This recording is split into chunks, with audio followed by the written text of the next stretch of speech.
Question 1 tells us that the animal farm opens in 1985 and the current year is 2022, but of course you can do this with whatever the current year is that you're in watching this. So it creates this subtraction question, and I think what's key here is to include the working, not just to do the maths in your head, but to show what your thinking was. So here we can see the 2022 take away 1985, and then we can work this out, okay? Obviously, 2 take away 5 you can't do, so you need to borrow from the 2 here. Becomes a 1, that becomes 12. 12 take away 5 is 7.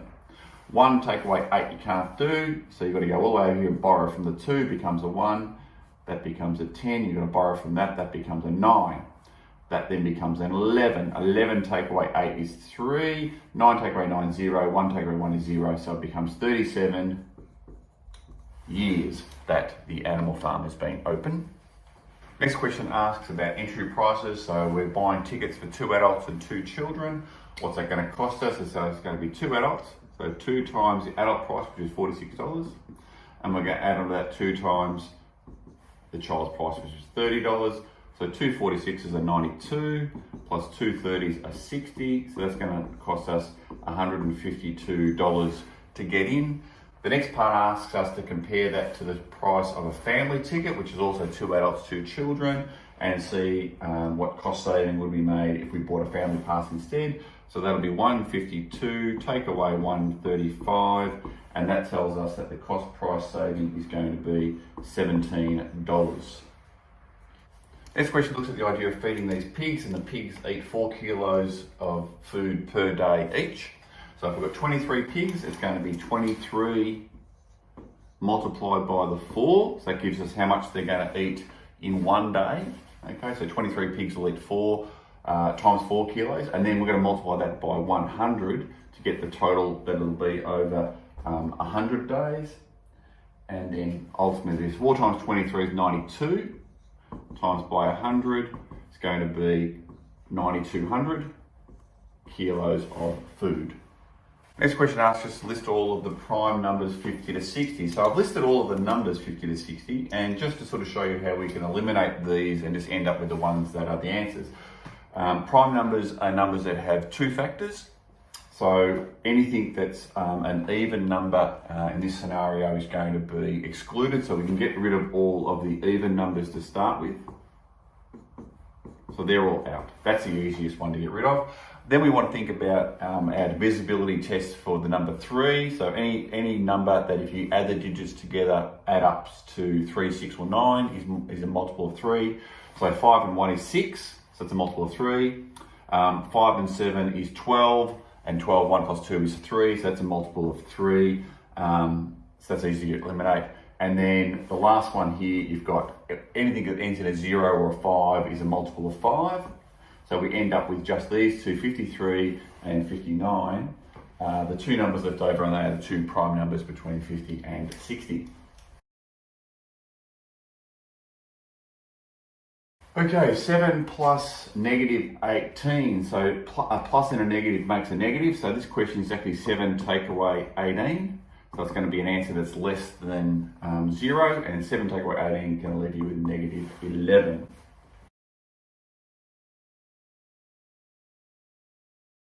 Okay, negative 8 take away negative of the square root of 16. So the square root of 16 is 4. So for some of you, so square roots equals a number that multiplied by itself will give you the original number inside, as in 4 squared. So 4 is here, so it becomes negative 8. Take away creates a positive, and 4. So negative 8 plus 4 will become closer to 0, so that becomes negative 4.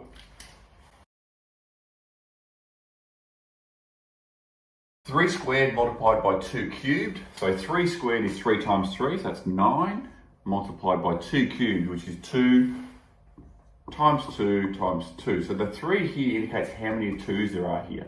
So 2 times 2 is 4, times 2 is 8. So 9 eighths, and that's in a times table, that's nice and easy, 72. Clearly we have a bottomless question here, and we've got to work the brackets out first. So let's just 11 take away 4 is going to leave us with 7, okay? And then we're going to have 8 divided by 2 is going to be 4, okay? And so now we can do 4 plus 7 is going to give us 11. So that's the brackets worked out. So our next line of working will be 5 multiplied by 11, and then that will give us an answer of 55. Here we have a Bodmer's fractions question, and so we need to look at this and go, which part of this question do we need to do first? We're not doing this just left to right. Bodmer's forces us to do this part of it, the division part first. So the 2/3 just sits there while we work out the rest of it. So the 2 1/3 just sits there, and we're going to add on to that. So it's 4 1/6, which we turn into an improper fraction. 4 6s are 24, plus 1 is 25 over 6. Okay, so we want to keep that, so we keep it but as an improper fraction, change and flip. Now we can do a little bit of cancelling here. We can, 2 goes into 6 3 times and 2 goes into 8 4 times. And so then that's going to equal, 4 times 25 is 100 over the top of 3 times 7, which is 21, and 2 1/3, so 2 3s are 6 and 1 is 7 over 3. So we've got 7 1/3 plus 1 over 100 over 21. So you can see here we need to find common denominators, and 3 and 21 have a relationship because 3 goes into 21. So multiply by 7 for both of those, and we're going to end up with 49 over 21 plus 100 over 21 equals 149 over 21 as our final answer there. We can turn that into a mixed number. So 21 goes in 149 7 times, and there's going to be 2 left over. 7 and 2 over 21.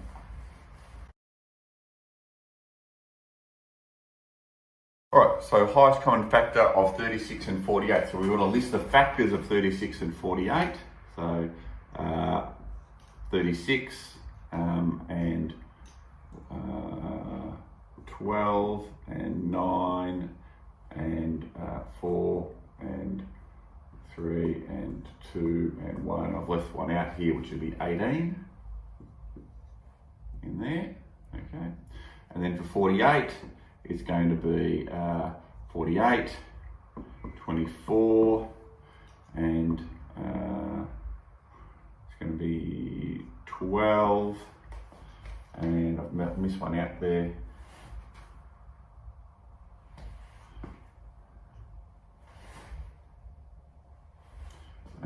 And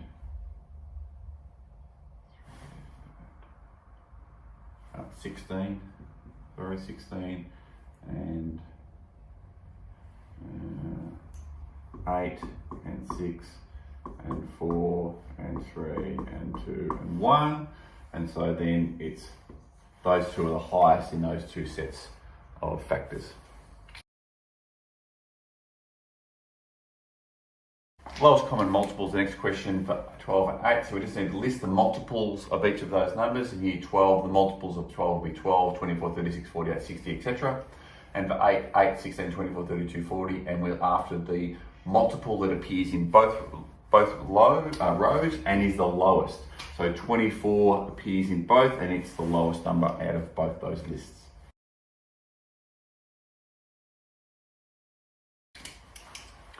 Okay, next question asks us to put in some symbols, whether it be greater than, less than, or equals.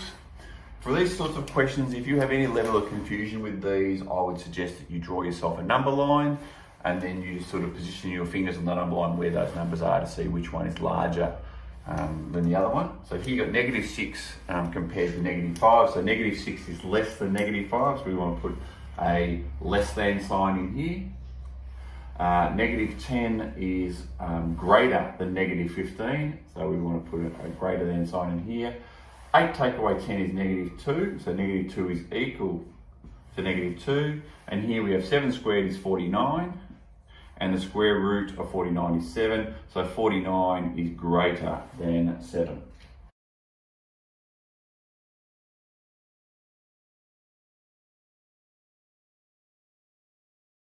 This question asks us to look at the idea of temperature from a heater and how something is dropping or changing.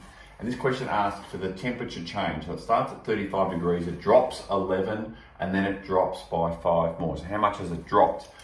It doesn't ask us what the temperature is, it asks us what it's dropped by. So it's actually just these two numbers added to each other. So it's actually dropped in total 11 plus 15. So it's actually dropped 16 degrees, how much it's changed or dropped. Now it tells us that it's going to continue to drop by 3 degrees, and we need to discover when it reaches 7 degrees. So it's going to continue dropping each hour by 3 degrees. So what we can do is we can work out at 5 degrees, it was 35 degrees, take away the 16, which we got from the previous answer. So it's currently 19 degrees. It drops a further 3 degrees. So now it's 19 take away 3. Okay, so 19 take away 3 equals 16 degrees Celsius. Then at 7 p.m. it'll be 16 take away 3. It's then at 13 degrees Celsius. 13 take away 3. At 8 p.m. it's 10 degrees Celsius. And then finally at 9 p.m. it's 10 take away 3 equals 7 degrees Celsius. And that's the trigger point where the alarm goes off. So our answer is 9 p.m. All right, now we're looking at the idea of sheep and lambs, and it tells us that there are 45 sheep in animal land, and 2/3 of the sheep have a lamb. And that's our cue in the sentence, 2/3 of. So 2/3 of is times, and the sheep. How many sheep are there? 45. So 45 over 1, okay? And we can cancel the 3 and the 45. 3 15s are 45. And so that tells us 2 times 15 is 30, so there are 30 lambs. Tells us then that Mr. Fox visits, and he is going to take 2/5 of the lamb. So just like the previous question where we had 2/3 of the sheep, now we have 2/5 of the lamb. So it's the same process. 2/5 of his times, and the lambs is this number here, 30. And again, we can do some cancelling here. So 5 goes into itself once, and 5 goes into 36 times. So 12 lambs get taken by Mr. Fox. And then the question says, how many are left? So that'll be 30, take away 12 equals 18 lambs that are left. And what I want to highlight here is that this bit here is the bit that you need to make sure you're including, because that's the thinking. Just writing 18 lambs as your answer without the thinking behind it is not what we would consider a complete answer.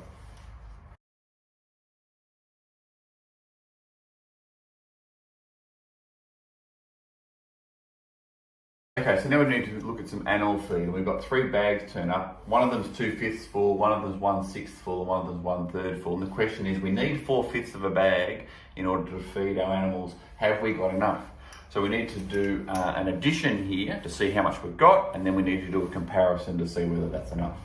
So 2/5 plus 1/6 plus 1/3, and we can see here that 3 and 6, we know that 3 goes into 6, so we can just do common denominators with the 6 and the 5 and know that the 3 will also work with that. So the common denominator for 6 and 5 is going to be 30. Okay, so we want to make these all over 30. And in order to do that, we times this one by 6, or do to the bottom and do to the top. This one by 5, do to the bottom, do to the top, by 10.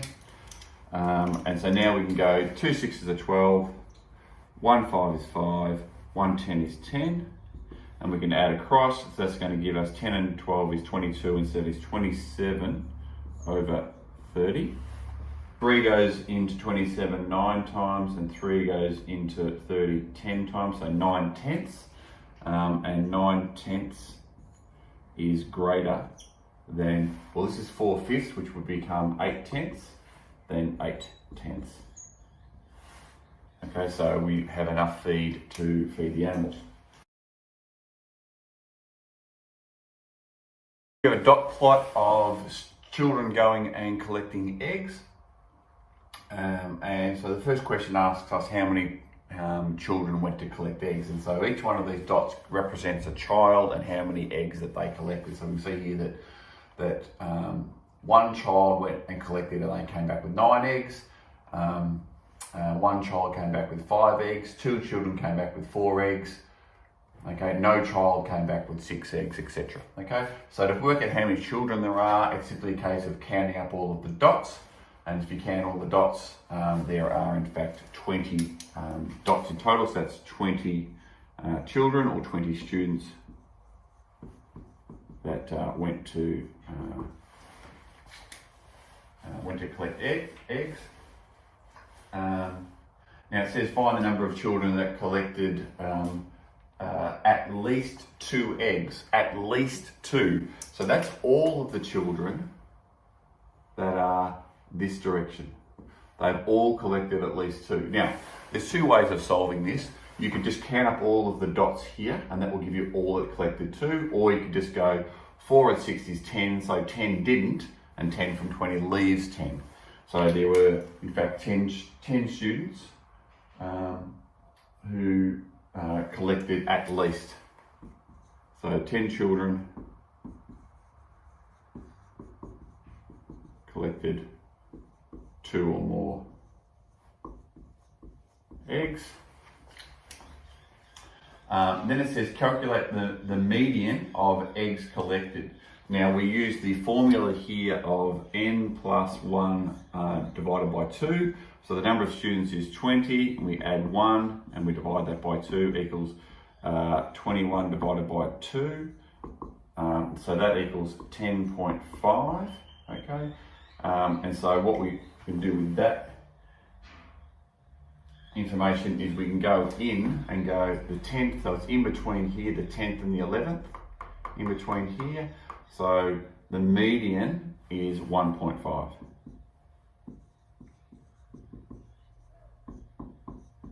Okay, so the 10.5 is in between. So this is the 11th person, and here's the 10th person, the 11th person.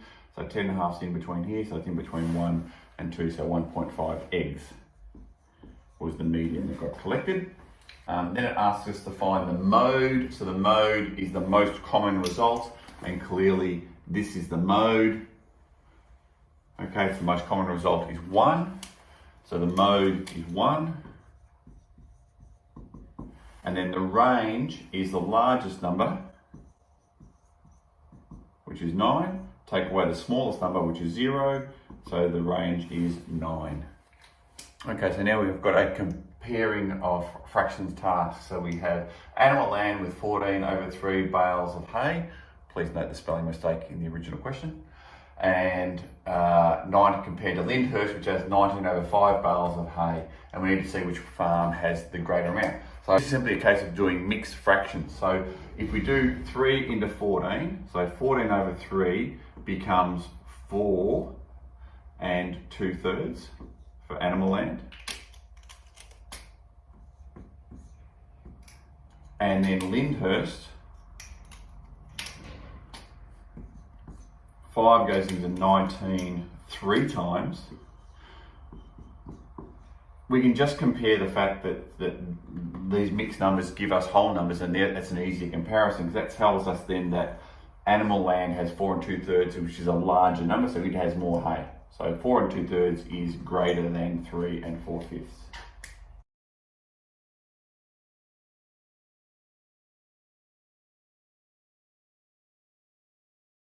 Here we have the idea of bunnies, and we see 3 black bunnies, 4 white ones, 5 brown ones, 2 grey ones. It tells us then, we get asked then, what's the sample space for this?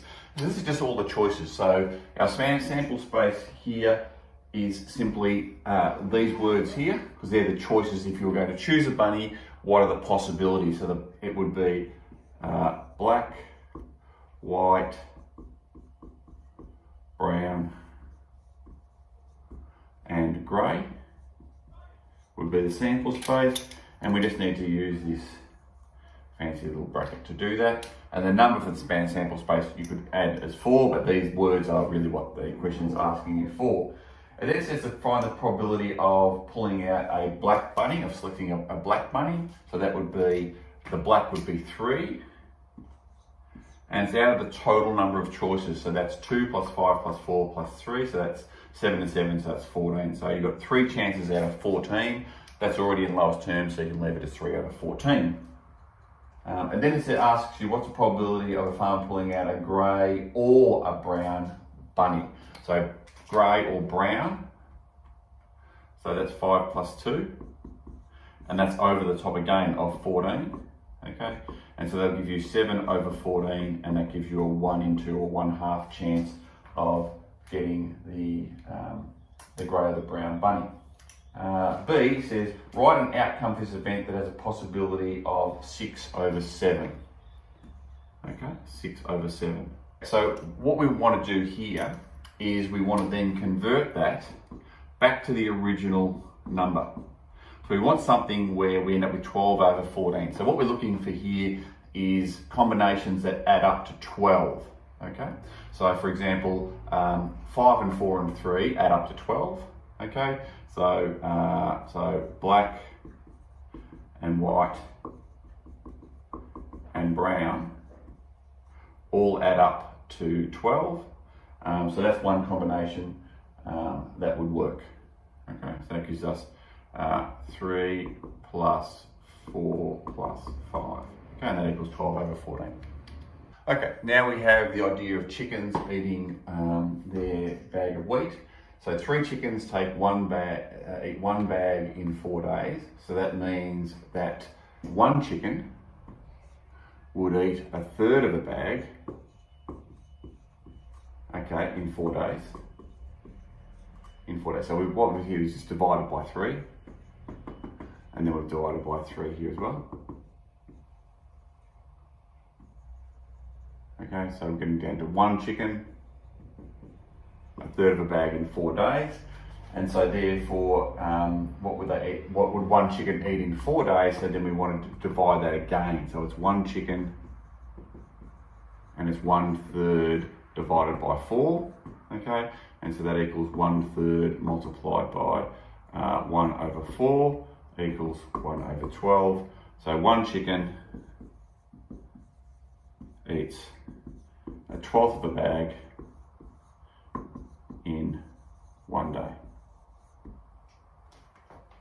Okay, so we're told we've got 16 days to wait. There's 3 bags of food for 3 chickens. Do we have enough to last? And so in other words, is there enough to get up to at least the 16 days? What we know from the original information we're told is that 3 chickens will eat a bag every 4 days. So if these 3 chickens will eat 1 bag in 4 days, then they'll eat 2 bags in 8 days, and they'll eat 3 bags in 12 days. So clearly they're going to be 4 days short. So no, they don't have enough feed for 16 days. They're going to be short.